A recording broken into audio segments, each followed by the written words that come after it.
Welcome to Nurturing Nature with your hosts, Shawnee Bevins and Sydney Swanson. Hello children, welcome to Nurturing Nature. I'm Sydney Swanson and today is a very special day. Shawnee and I will be telling you the amazing story of our two very good friends, Mrs. Lichen and Mr. Mint. Once upon a time. Meet Mrs. Lichen, formal name Catacopa archaea. Mrs. Lichen is a very interesting woman. She lives in very harsh conditions like the South Pole and the desert.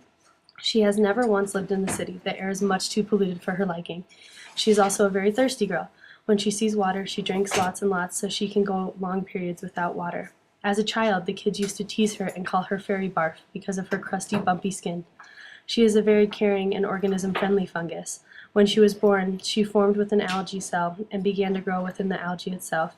She generates food for both her and her algae neighbor, although she does run into some enemies here and there. While living in America, she was constantly picked at and scraped at, and bleach was poured upon her by rock climbers who insisted that she moved. But she told them, "Now, boys, we can function together. If you carefully climb around me, I won't disturb you, and we can live in harmony." Mrs. Lichen has a big family, lots of cousins, such as Frutios, Folios, Reindeer Lichen, and even Aunt Lemon Lichen. She even has some experience with chemistry. She knows how to make dyes out of her colorful skin that comes in red, white, yellow, green, and gray. But careful, kids, some lichens possess powerful toxins. We can learn from her ability to live in harsh places. She is a strong fungus who sees beauty in all places on Earth.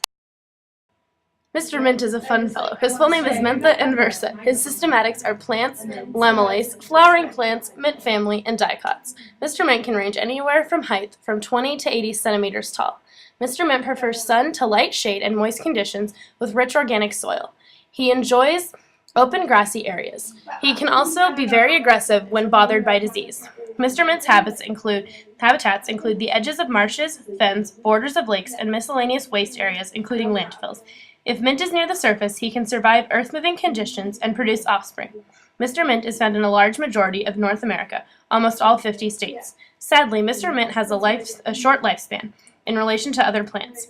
Currently, Mr. Mint is in his prime. He is 20 years old and 2 feet 6 inches tall. Mr. Mint is also known as wild mint, corn mint, Japanese peppermint, or field mint. He also has many relatives, such as the spearmint or curly mint, slender mint, water mint, and garden mint.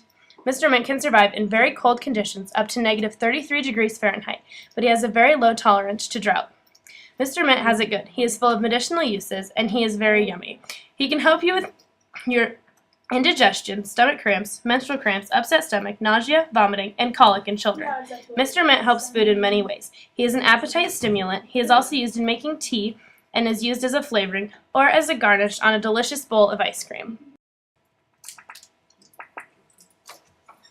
Once upon a time, Shawnee and Sydney went on a nature adventure, but had a little trouble finding the path at first. they found a bunch of bushes, but couldn't find the path to go to the river. They climbed through the bushes and found the river, which was the Yampa River in Steamboat Springs, Colorado. So, they celebrated with a photo of themselves. Next, they tried to find the mint plant, but many unsuccessful attempts left them puzzled as to where the mint plant really was. Then finally, success! The mint has been found. It was nestled right near the river's bank. So, Sydney took her newly found friend, the mint, and went into the middle of the river. She walked out to the middle of the river and sat on a rock admiring her mint plant for quite some time. It was a nice little fun time. Shawnee celebrated, but stayed at the edge of the river to make sure that Miss Sydney did not fall into the river. To continue their adventure in nature, Shawnee and Sydney found a rock with lichen on it. So Shawnee began to climb up that rock. Carefully, she scaled the rock while being careful of the lichen until she reached the top, where she then identified to Sydney where the lichen was on the rock. And then she decided to conquer the rock and stood upon it. Then Sydney and Shawnee decided to end their day adventuring in nature. They were going to go on a picnic. They went to City Market and bought some cookies and peace tea, grabbed a blanket, and made their way back to the rock. All while safely crossing the street, kids. Remember, always cross the street safely.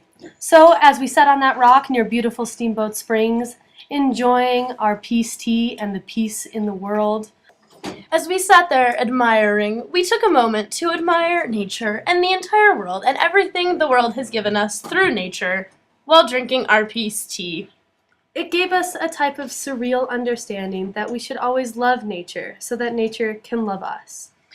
When we were on our way back from our wonderful day in nature, we found trash that people who do not love nature littered.